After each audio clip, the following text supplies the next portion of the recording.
was yet another outburst this week from the former Prime Minister Malcolm Turnbull, and I'm sorry, but the rank hypocrisy meant I just couldn't let it pass without mention tonight. Now, he can't help himself, can he?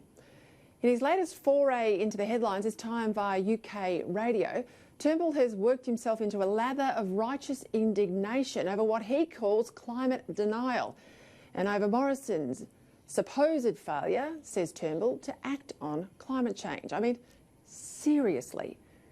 This is the same man who once sold himself as a great big climate change warrior for years and years.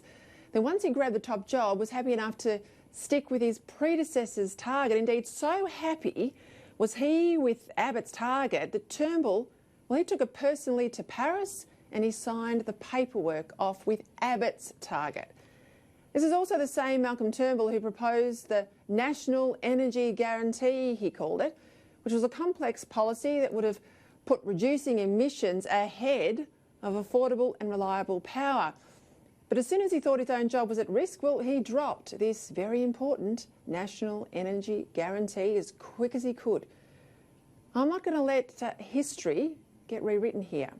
It wasn't Scott Morrison who dumped the Energy Guarantee after he became PM. It was Turnbull who dumped the Energy Guarantee in order to hang on to the job he'd long coveted, plotted and leaked his way to getting. And this is the self-same Malcolm Turnbull who, as PM, when the Greens tried to politicise the Tathra bushfires back in 2018, claiming, as they do now, that bushfires are evidence of climate change, well, Malcolm Turnbull had this to say. You can't attribute any particular event, whether it's a flood or a fire or a drought or a storm, to climate change. Well, clearly consistency is not a big priority for this bloke, is it? In all of this, though, what really matters are the facts. Scott Morrison's climate change policy that Malcolm Turnbull now finds so offensive is exactly the same policy that he himself, as I said, signed off and took to Paris, which makes Malcolm Turnbull's current hysterics on BBC Radio, frankly, about as audacious as it gets. Donald Trump is a climate denier, so Turnbull says, Abbott too, and on it goes. And I want to dwell on this term climate denier for a moment here, because it's used very deliberately and with menace. And we all know what it echoes. It's a take on a Holocaust denier.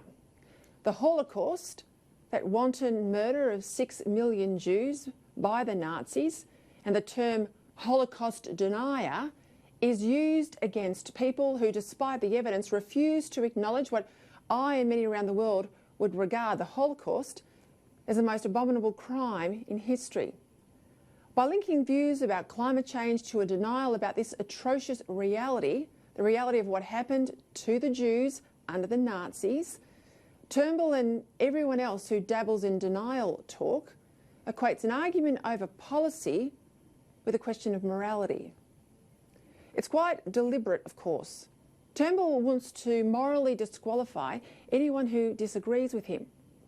But in using denial language to do so, and by equating an argument over climate change with its response and the Holocaust, he's really trivialising something that even now, 70-odd years on, was a horror of almost unimaginable proportions. Now, I get that he's still smarting over losing the Prime Ministership and that he'll probably never get over the humiliation. And fair enough. Malcolm Turnbull feels guilty that he didn't do more to reshape the government in his own green left image. And I guess ahead of his new book coming out in a couple of months' time, he's desperate to curry favour with the people on the left who were most disappointed with him. I might tell you those on the right, well, they're not going to spend good money on his book. But it's important we don't forget the facts here.